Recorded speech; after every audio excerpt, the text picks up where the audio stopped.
وحدہ لا شریک کا بے پناہ احسان کہ اللہ تعالیٰ کی ذات مقدسہ نے ہمیں یہ عظیم دن جمعۃ المبارک کا، جو مسلمان کے لیے عید کا دن ہے، اللہ تعالیٰ کی ذات اقدس نے عنایت فرمایا۔ اللہ تعالیٰ کی بارگاہ پاک کے اندر دعا ہے کہ اللہ تعالیٰ ہم سب کو، ہمارے والدین کو، ہماری اولادوں کو، ہمارے عزیز رشتہ دار جو آج زندہ ہیں، اس زمین کے اوپر موجود ہیں، ان کو یہ دن جمعۃ المبارک کا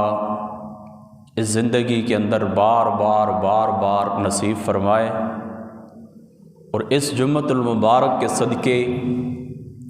جو لوگ دنیا سے رخصت ہو گئے ہیں، اللہ تعالیٰ کی ذات اقدس ان کی مغفرت فرمائے۔ پچھلے کئی ہفتوں سے ہم امام غزالی صاحب رحمۃ اللہ تعالیٰ علیہ کی کتاب منہاج العابدین پڑھ رہے ہیں،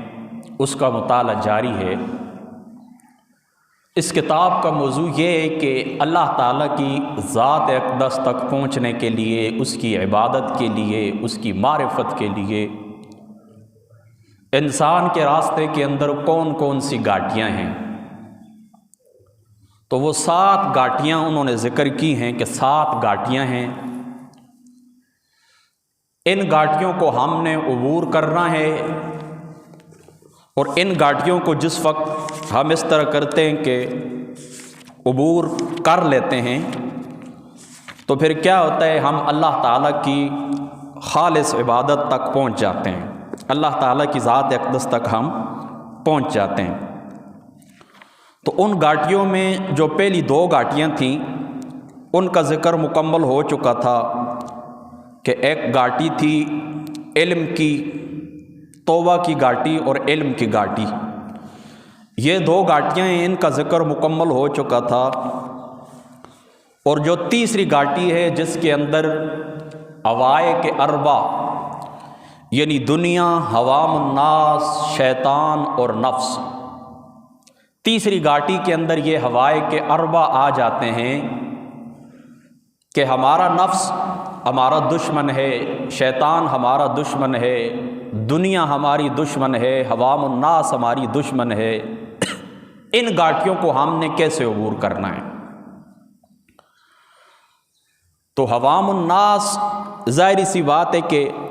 یہ بھی انسان کو دوسری طرف لے جاتے ہیں۔ جب بندہ ان کے اندر مشغول ہو جاتا ہے، دنیا کے اندر مشغول ہو جاتا ہے، تو دوسری طرف چلا جاتا ہے۔ تو اس کے لیے پھر خلوت نشینی کا ذکر آپ نے فرمایا ہے، تنہائی کا ذکر آپ نے فرمایا ہے، اور گوشہ نشینی کا آپ نے ذکر فرمایا ہے۔ تو اس گوشہ نشینی کے متعلق ہماری گفتگو جاری تھی، اور جہاں سے بات رہ گئی تھی، ظاہری سی بات ہے کہ جو مختلف خطابات ہوتے ہیں، گفتگو ہوتی ہے، تو درمیان کے اندر پھر اس طرح کہ کوئی باتیں آ جاتی ہیں، کوئی موسم آ جاتا ہے محرم پاک کا، ربیع الاول شریف کا، تو پھر اس طرح گفتگو تبدیل ہو جاتی ہے۔ تو بہرحال تقریباً 4-5 جمعۃ المبارک کے بعد اب جہاں سے ہماری گفتگو کا سلسلہ ٹوٹا تھا، ہم وہاں سے پھر شروع کرتے ہیں کہ خلوت نشینی کی تاکید ہے حدیث پاک کے اندر،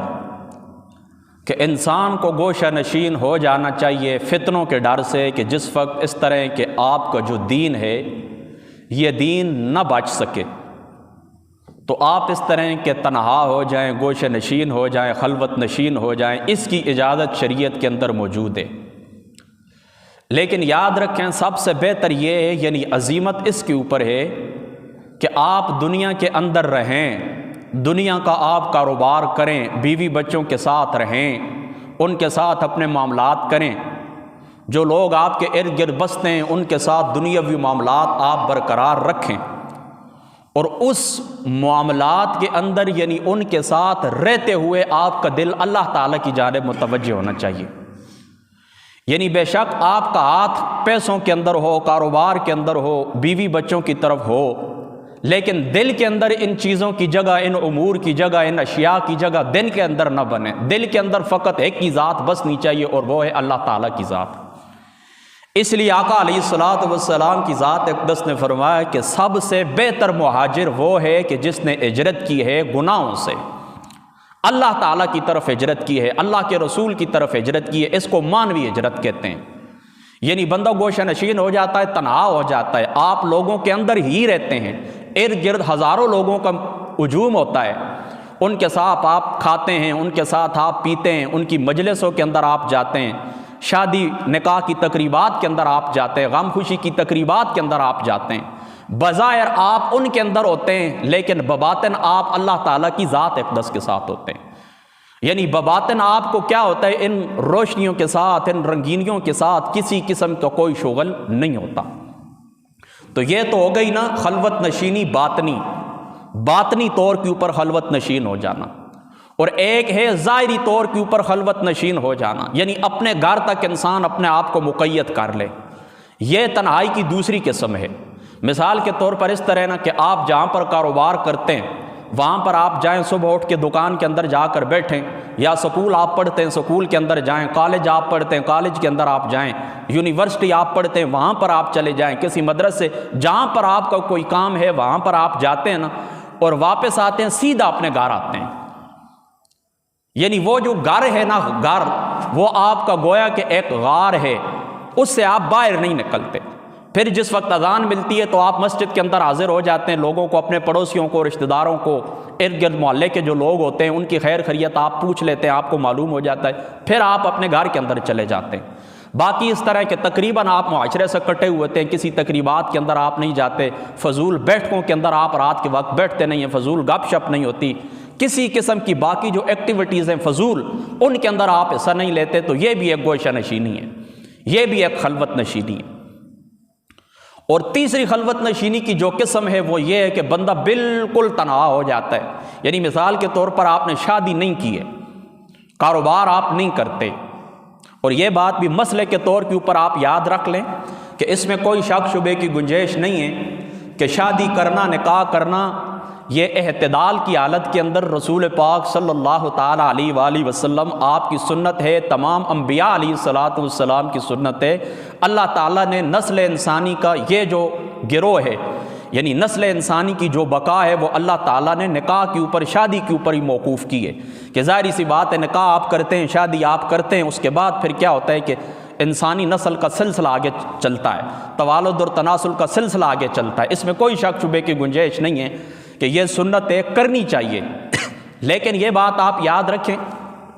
کہ اگر آپ کو پکا کامل یقین ہو کہ میں کسی فتنے کے اندر نہیں پڑوں گا، میں اپنی نگاہوں کی حفاظت کر سکتا ہوں، کسی فتنے کے اندر میں مبتلا نہیں ہو جاؤں گا، یعنی کبھی اس طرح نہیں ہوگا کہ کوئی عورت، کوئی خاتون میرے لیے فتنے کا باعث بن جائے، نہیں، ایسا نہیں ہوگا۔ میں اپنی نگاہیں جھکا کے رکھوں گا، اپنا دل پاک صاف ستھرا رکھوں گا، اور میں آزادی کے ساتھ، لیکن یہ پکا یقین ہو، گمان نہیں ہونا چاہیے، یعنی گمان یا خیال یا شک وغیرہ یہ نہیں، پکا یقین ہو، آپ کو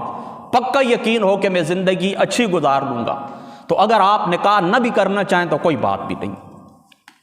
کریں تو یہ افضل ہے۔ ظاہری سی بات ہے، یہ نفس کی پاکیزگی کا باعث ہوتا ہے، انسان کی نگاہوں کو جھکاتا ہے، آپ کے نفس کو کنٹرول میں رکھنے کا ذریعہ ہے، یہ آپ ضرور کریں۔ لیکن اگر آپ نہ کریں اور آپ کو کامل یقین ہو کہ میں زندگی ستھری گزار لوں گا، تو مجرد اگر آپ زندگی گزارنا چاہیں، تنہا آپ زندگی گزارنا چاہیں تو آپ گزار سکتے ہیں۔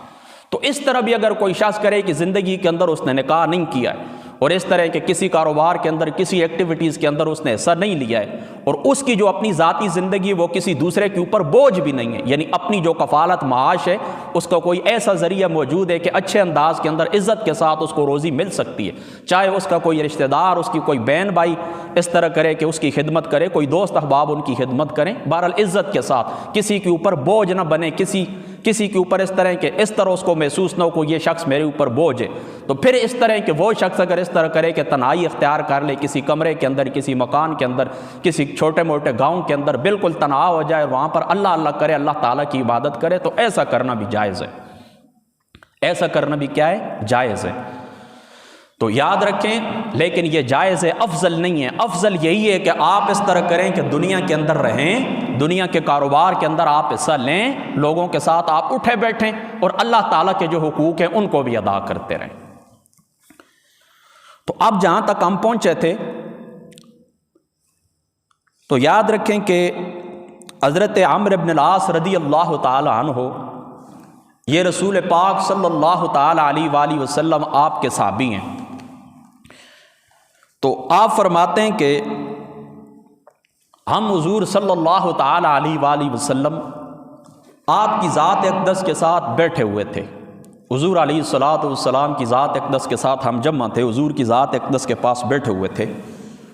اور حضور علیہ الصلوۃ والسلام کی جو ذات مقدس ہے، آپ کے سامنے فتنوں کا ذکر ہوا۔ اب اس روایت کو آپ نے انتہائی غور سے سننا ہے، یہ ابو داؤد شریف کی روایت ہے۔ فتنوں کا ذکر ہوا حضور علیہ الصلوۃ والسلام کی ذات اقدس کے سامنے۔ تو حضور علیہ الصلوۃ والسلام نے فرمایا کہ اذا رأیتم الناس مرجت عہودہم، فرمایا کہ جب تم دیکھو کہ لوگوں کے عہد فساد کی بینٹ چڑھ چکے ہیں، لوگوں کے عہد فساد کی بینٹ چڑھ چکے ہیں، وحفت امانتہم، اور امانتوں کو ہلکا سمجھا جانے لگا ہے، لوگوں کے عہد فساد کی بینٹ چڑھ چکے ہیں، وحفت امانتہم، اور امانتوں کو ہلکا سمجھا جانے لگا ہے، وقانوا ہاکذا وشبک بین اصابعہ، اور حضور علیہ الصلوۃ والسلام کی ذات اقدس نے اپنے مبارک ہاتھوں کی، یعنی یدین طیبین کی انگلیاں آپس میں ایک دوسرے کے اندر اس طرح پیوست کر کے فرمایا کہ لوگ آپس میں اس طرح مل جائیں۔ یعنی یاد رکھیں، فساد کے اوپر، کرپشن کے اوپر، امانتوں کو کھانے کے اوپر، وعدوں کو توڑنے کے اوپر سارے لوگ برابر ہو جائیں، اس طرح برابر ہو جائیں، یہ جس طرح دو ہاتھ آپس میں ملے ہوئے ہیں۔ یعنی کوئی بندہ بھی آپ کو اس معاشرے کے اندر ایماندار نظر نہ آئے، کوئی بندہ بھی آپ کو ایماندار نظر نہ آئے، کوئی بندہ ایسا آپ کو نظر نہ آئے کہ آپ اس کو امانت دیں گے تو وہ آپ کو امانت واپس کرے گا۔ آپ اس زمانے کے اندر دیکھ لیں، آپ کسی کو قرضہ دیتے ہیں نا، قرضہ، اور وہ آپ کو کہتا ہے کہ میں 2 ماہ بعد 3 ماہ بعد آپ کو یہ قرضہ لوٹا دوں گا، تو پھر دیکھیں کہ ہمیں خود 1000 جھوٹی مجبوریاں بیان کرنا پڑتی ہیں کہ یار تو نے مجھ سے قرضہ لیا تھا، اب مجھے واپس کر، میرے گھر میں یہ بیماری ہے، میرا فلاں یونیورسٹی کے اندر داخلہ ہونے والا ہے، میرے پاس پیسے نہیں، ہمیں جھوٹ بولنے پڑتے تاکہ یہ ہمیں پیسے واپس دے دے، اور لوگ نہیں دیتے۔ اور جامع ترمذی شریف کی روایت جہاں پر حضور علیہ الصلوۃ والسلام کی ذات اقدس نے فتنوں کا ذکر فرمایا اور قیامت کی نشانیاں فرمایا، تو وہاں پر جہاں پر یہ فرمایا کہ لوگ اس طرح کریں گے کہ بیویوں کو سینے سے لگائیں گے، امیوں کو، اپنی والدہ کو دھکے دیں گے، اور فرمایا دوستوں کو سینے سے لگائیں گے، والد کو دھکے دیں گے۔ وہاں پر حضور علیہ الصلوۃ والسلام کی ذات اقدس نے یہ بھی فرمایا کہ لوگ کیا کریں گے، قرضے کو غنیمت سمجھیں گے۔ یعنی پہلے لوگوں کو آپ دیکھ لینا،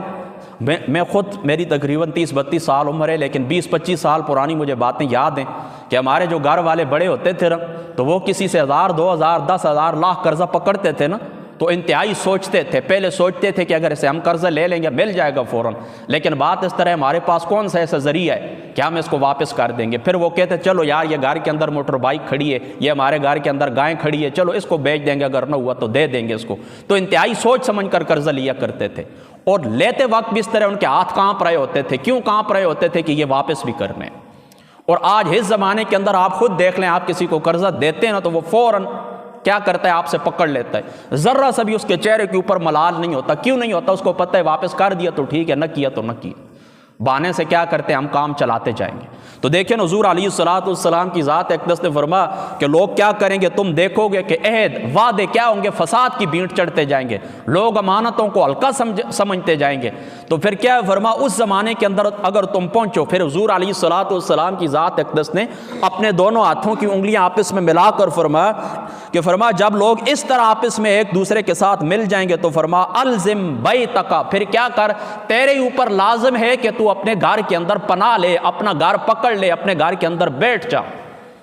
الزم بیتک، اپنے گھر کے اندر بیٹھ جا۔ میں نے آپ کو کہا نا کہ یہ جو تنہائی ہے، گوشہ نشینی ہے، اس کی اجازت بھی شریعت کے اندر ہے۔ دیکھیں حضور علیہ الصلوۃ والسلام کی ذات اقدس نے فرمایا، یہ ابو داؤد شریف کی روایت نے فرمایا، جس وقت ایسا ہونے لگے نا اور کوئی بندہ بھی تمہیں معاشرے کے اندر لوگ آپس میں خدا خوفی ترک کرنے کے اوپر اتفاق کر لیں، امانت کو ضائع کرنے کے اوپر اتفاق کر لیں، تو فرمایا الزم بیتک، پھر کیا ہے تیرے اوپر لازم ہے کہ اپنے گھر کے اندر بیٹھ جا، یعنی لوگوں کے ساتھ معاملات نہ کر، تنہائی اختیار کر، گوشہ نشینی اختیار کر۔ آپ اس زمانے کو دیکھ لیں، اوپر حکومت سے لے کر نیچے تک سارے لوگ کس طرح کرتے ہیں، اس کے اوپر اکٹھے ہیں، اس بات کے اوپر کہ گورنمنٹ اس طرح جو کچھ عوام کا پیسہ ہے خزانے کے اندر وہ اس کو اپنا مال سمجھ کے اپنی ذات کے اوپر خرچ کرتے ہیں، اور عام عوام جو ہے وہ بھی گورنمنٹ کا اگر ان کو کچھ مل جائے تو اس کو کیا کرتے ہیں، لقمہ حلال سمجھ کر اس کو نگل لیتے ہیں، اور اپنی اولادوں کے پیٹ کے اندر بھی وہ آرام داخل کرنے کے اوپر ان کو کوئی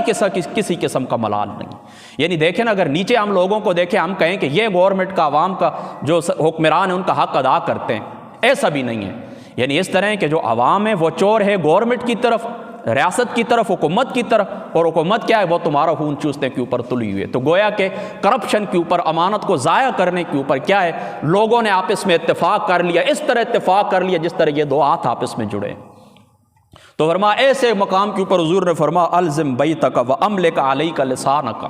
فرمایا اپنا گھر تیری اوپر لازم ہے، گوشہ نشینی تنہائی اختیار کر، اور ساتھ ہی حضور علیہ الصلوۃ والسلام نے نصیحت فرمائی، فرمایا واملک علیک لسانک، اور اپنی زبان کو بھی قابو میں رکھ۔ یعنی دیکھیں نا، تم نے تنہائی اختیار کی ہے نا، تنہائی کس سے، گناہوں سے بچنے کے لیے کہ میرا دین سلامت رہے، میرے اخلاق سلامت رہیں، میری تربیت کے اندر، میرے معاملات کے اندر خرابی نہ آئے، میں کسی کا حق نہ پکڑ لوں، یعنی میں تجھ سے دور ہوا ہوں تیری خاطر۔ تو پھر فرما ساتھ اس کے اندر، گھر کے اندر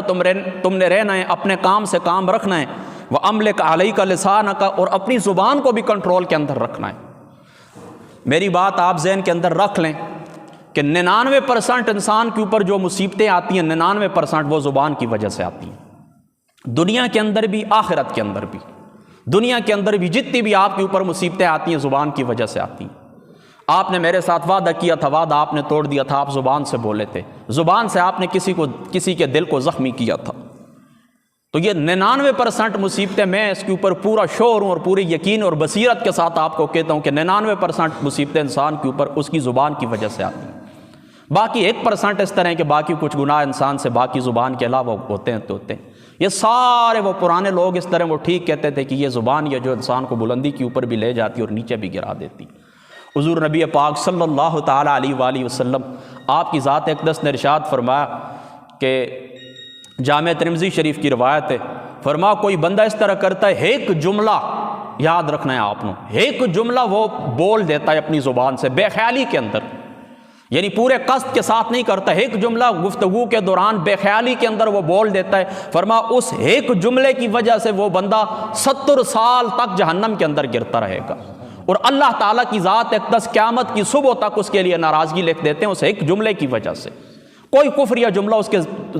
نکل جاتا ہے، زبان سے نکل جاتا ہے۔ اس لیے حضور علیہ الصلوۃ والسلام ریاض الصالحین کے اندر یہ روایت موجود ہے کہ کثیر الکلام شخص جہنم کے اندر جائے گا۔ کثیر الکلام یعنی جو بہت زیادہ باتیں کرتا ہی رہتا ہے۔ تو اب ظاہری سی بات ہے کہ جتنی آپ گفتگو کرتے جائیں گے اتنے آپ پھنستے جائیں گے،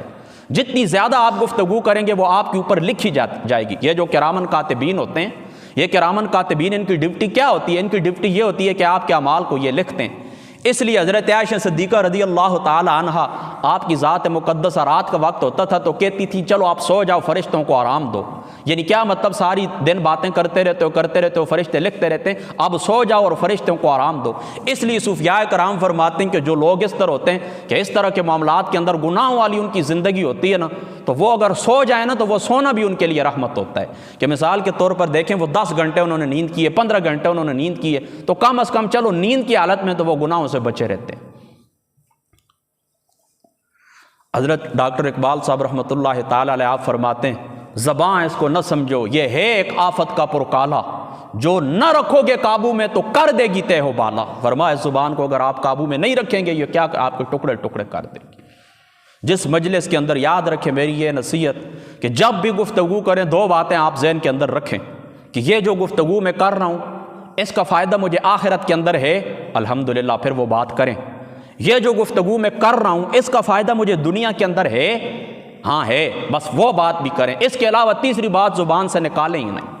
یعنی جب گفتگو کریں تو پہلے آپ سوچیں کہ اس کا فائدہ آخرت کے اندر ہوگا۔ یعنی میں ایک بات کر رہا ہوں، کسی کو اللہ تعالیٰ کا فرمان سنا رہا ہوں، کسی کو رسول پاک صلی اللہ تعالیٰ علیہ وآلہ وسلم آپ کا فرمان سنا رہا ہوں، تو کیا ہوگا، یہ جملہ مجھے قیامت کے دن فائدہ دے گا، میرے لیے ذخیرہ آخرت ہے۔ اور بعض جملے ایسے ہوتے ہیں کہ جو صرف دنیا کے اندر فائدہ دیں گے۔ مثال کے طور پر میں کسی سے کہتا ہوں مجھے ایک پانی کا گلاس لا دیں، فلاں چیز مجھے ضرورت ہے، وہ مجھے لا دیں۔ گھر والوں کو آپ کہتے ہیں فلاں جگہ میرے کپڑے پڑے ہوئے ہیں، فلاں جگہ میرا موبائل پڑا ہوا ہے، یہ مجھے لا کے دے دیں، تو اس کا ایک فائدہ ہے، دنیا کے اندر آپ کو فائدہ ہے اس کا، تو یہ بات تو ضروری ہے۔ یعنی جس بات کے اندر دنیا کا فائدہ ہے، جس بات کے اندر آخرت کا فائدہ ہے، وہ ضرور کریں۔ اس کے علاوہ تیسری بات یاد رکھیں، آپ کے لیے بوجھ بنتی جائے گی، تیسری بات آپ کے لیے بوجھ بنتی جائے گی۔ اللہ تعالیٰ آپ سے پوچھیں گے اس کلمے کا فائدہ نہ دنیا کے اندر تھا نہ آخرت کے اندر، تو نے کیوں بولا تھا؟ تو وہ آپ کے اوپر لکھا جائے گا، وہ آپ کے اوپر بوجھ ہوگا، اور وہ یوں سمجھ لیں کہ آپ کے پاؤں کی بیڑیاں ہیں۔ یہ جو کلام ہوتا ہے، کلام گفتگو کرنا، یہ تمہارے پاؤں کی بیڑیاں ہوتی ہیں، جتنی زیادہ آپ گفتگو کرتے جائیں گے آپ کے پاؤں کے اندر اتنی بیڑیاں بڑھتی جائیں گی، اور پھر ظاہری سی بات ہے بیڑیاں بڑھتی جائیں گی تو پھر کیا ہوتا ہے، ان کو کاٹنا مشکل ہوتا ہے۔ تو ہم کیا ہیں، ہم لوگ مسافر ہیں آخرت کے۔ آقا علیہ الصلوۃ والسلام کا یہ فرمان ہے، فرما میری مثال تو ایسی ہے جس طرح ایک درخت کے نیچے ایک مسافر آیا، تھوڑی سی دیر اس نے آرام کیا اور پھر آگے چلا گیا۔ حضرت عبداللہ ابن عمر کو حضور علیہ الصلوۃ والسلام نے فرمایا، جامع ترمذی شریف کی روایت ہے، حضرت عبداللہ ابن عمر کو حضور نے وصیت فرمائی، نصیحت فرمائی کہ فرمایا اپنے آپ کو صاحب قبر شمار کر، یعنی دنیا کے اندر رہ اور اپنے آپ کو قبر والا شمار کر کہ میں قبر کے اندر جا چکا ہوں، صاحب قبر ہوں میں، اپنے آپ کو صاحب قبر شمار کر، اور اپنے آپ کو مسافر سمجھو۔ اور آپ کو پتہ ہے نا مسافر، وَتَزَوَّدُوا فَإِنَّ خَيْرَ الزَّادِ التَّقْوَىٰ، اللہ تعالیٰ فرماتا ہے اپنے لیے زاد راہ چنو، اور سب سے بہتر زاد راہ تقویٰ ہے، یعنی راستے کے لیے سب سے بہتر جو زاد راہ ہے وہ تقویٰ ہے، اللہ تعالیٰ کا ڈر ہے، اللہ تعالیٰ کا خوف ہے، خدا تعالیٰ کی ذات اقدس کے سامنے جو پیشی ہے قیامت والے دن، اس پیشی کا حساب ہے اللہ تعالیٰ کی بارگاہ کے اندر۔ یعنی وہ مومن کامیاب ہے نا جو اللہ کے سامنے کھڑا ہونے سے ڈر گیا۔ وَأَمَّا مَنْ خَافَ مَقَامَ رَبِّهِ وَنَهَا النَّفْسَ عَنِ الْهَوَىٰ فَإِنَّ الْجَنَّةَ هِيَ الْمَأْوَىٰ، اس کے لیے کیا ہے، جنت المأویٰ ہے، جو اللہ تعالیٰ کے سامنے کھڑا ہونے سے ڈر جاتا ہے کہ ہاں یار دنیا کے اندر تو میں لگاتار گزرتا جا رہا ہوں، گفتگو بھی کرتا جا رہا ہوں، آرام حلال مکس کرتا جا رہا ہوں، کل خدا تعالیٰ کی ذات اقدس کے سامنے میں کیا جواب دوں گا؟ کل ہزاروں لوگوں کے سامنے، آج صرف ایک کپڑے کے اوپر داغ ہو تو ہم مجلس کے اندر بیٹھنا گوارا نہیں کرتے کہ یہ داغ میرا لوگوں کے اوپر نمایاں نہ ہو جائے۔ کوئی معمولی سا جھوٹ پکڑا جائے تو 10-15 بندے مسجد کے اندر حجرے کے اندر جمع ہو جائیں، ان کے سامنے ہم بیٹھنا گوارا نہیں کرتے کہ میرا یہ جھوٹ پکڑا جائے گا، میں کیا جواب دوں گا؟ تو خود سوچو، پھر ہزاروں نہیں، لاکھوں نہیں، کروڑوں اربوں کا مجمع ہوگا قیامت والے دن۔ یوم الطلاق اس کو اس لیے کہتے ہیں، قیامت کا ایک نام جہاں پر قیامت کے 100-125 نام محدثین نے ذکر کیے ہیں، امام غزالی نے کتاب سقراط الموت کے اندر، وہاں پر قیامت کا ایک نام ہے یوم الطلاق۔ یوم الطلاق تے سے، توئیں سے نہیں، تا سے، تا لام الف اور قاف، یوم الطلاق ملاقات کا دن۔ کس سے ملاقات کا دن؟ حضرت آدم علیہ السلام کی ذات اقدس سے لے کر حضور کی ذات اقدس تک جتنے انبیاء گزرے ہیں ان سے ملاقات کا دن، جتنے اولیاء اللہ گزرے ہیں ان سے ملاقات کا دن، آپ کے جتنے عزیز رشتہ دار تم سے پہلے چلے گئے ہیں ان سے ملاقات کا دن، جب آپ چلے جائیں گے آپ کے پیچھے نسل چلے گی، آپ ان کو دیکھ تو نہیں سکیں گے، ان سے ملاقات کا دن، یہ ان سے ملاقات کا دن ہوگا۔ تو پھر سوچیں نا، ہزاروں نہیں، لاکھوں نہیں، کروڑوں نہیں، اربوں کھربوں لوگوں کے سامنے جس وقت آپ کی برائیاں آئیں گی کہ ہاں دنیا کے سامنے تو ممبر کے اوپر بیٹھ جاتے تھے، اوپر جبہ کبا آپ کا بڑا سونا ہوتا تھا، اب بتاؤ گھر کے اندر تو تمہارے معاملات یہ تھے، تنہائی کے اندر جس وقت بستر کے اندر منہ چھپاتے تھے تو تمہارے معاملات یہ تھے، تنہا ہوتے تھے تو تمہارے معاملات یہ تھے، اور مسجد کے اندر جس وقت ممبر کے اوپر بیٹھتے تھے بڑے سونے جبے کبے رکھتے تھے اور اپنے وہ کیا کہتے ہیں کپڑوں کے اوپر ایک داغ نہیں برداشت کرتے تھے، اور لوگوں سے تم نے منوا لیا تھا کہ میں ایک متقی پرہیزگار بنتا ہوں، لوگ تو تیرے تقوی کا اعتراف کر چکے ہیں، اور لوگوں سے تو نے اپنے آپ کو عالم اور حافظ اور قاری اور متقی اور پرہیزگار اور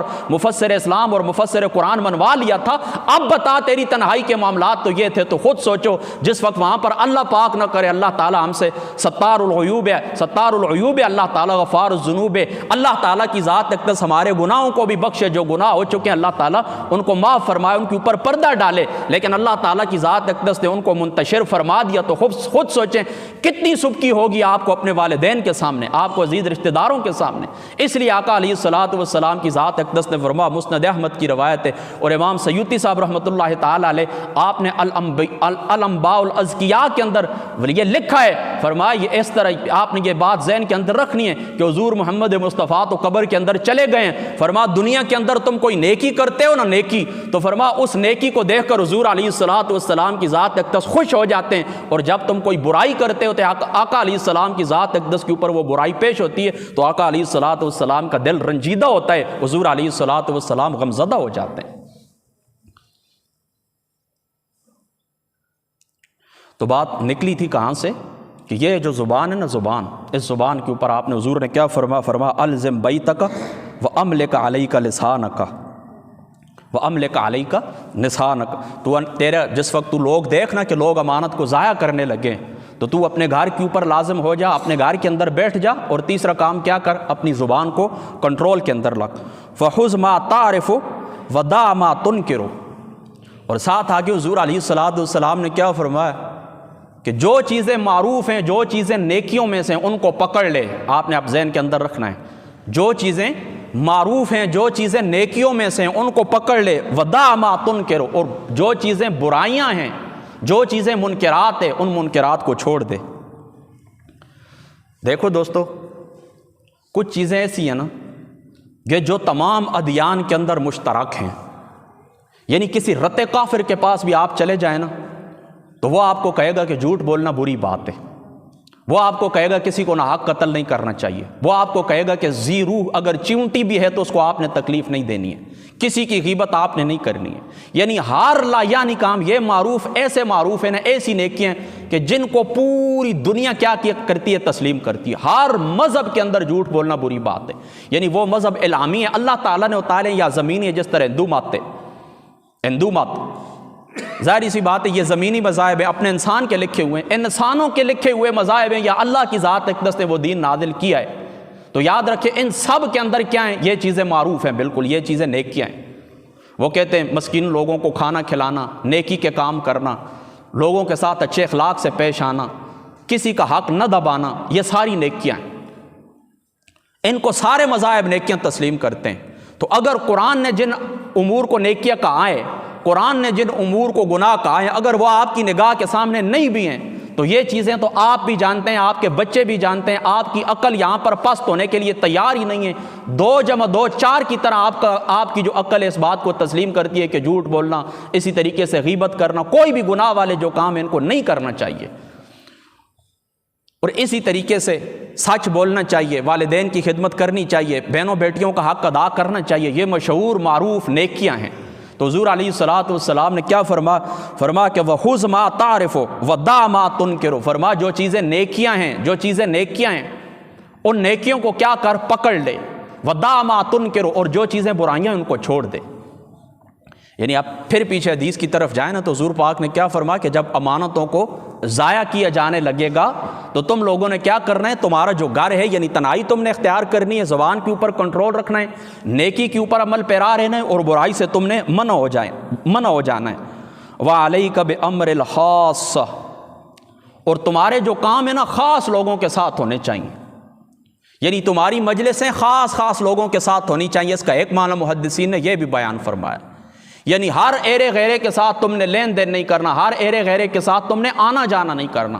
وہ مشہور لوگ، جو خاص لوگ جن کو اولیاء اللہ کہتے ہیں، جن کو نیک لوگ کہتے ہیں، ان کے ساتھ تم نے تعلقات رکھنا ہے۔ تابعین کے زمانے کے اندر میں آپ کو بتا سکتا ہوں، چونکہ ابھی اتنا وقت نہیں ہے، انہوں نے مجھے کہا تھا کہ آپ نے 1:30 بجے بات کو ختم کر دینا ہے، تو میں اتنا تفصیل سے نہیں جا سکتا۔ تابعین کے زمانے کے اندر، تابعین کے درجنوں اقوال میں آپ کو سنا سکتا ہوں۔ وہ فرماتے ہیں کہ ہم فلاں سے لین دین کیا کرتے تھے، ہم کیا کرتے تھے، فلاں سے ہم لین دین کیا کرتے تھے، لیکن اب صرف ہم ان خاص لوگوں سے ہی لین دین کرتے ہیں۔ کیا مطلب کہ اب زمانہ خراب ہو چکا ہے، اب زمانہ کیا ہو چکا ہے، زمانہ اب خراب ہو چکا ہے۔ پہلے ہم اس طرح کرتے تھے کہ اس سے بھی لین دین کرتے تھے، اس شخص سے بھی کرتے تھے، اس شخص سے بھی کرتے تھے، فلاں سے بھی کرتے تھے، فلاں سے بھی کرتے تھے،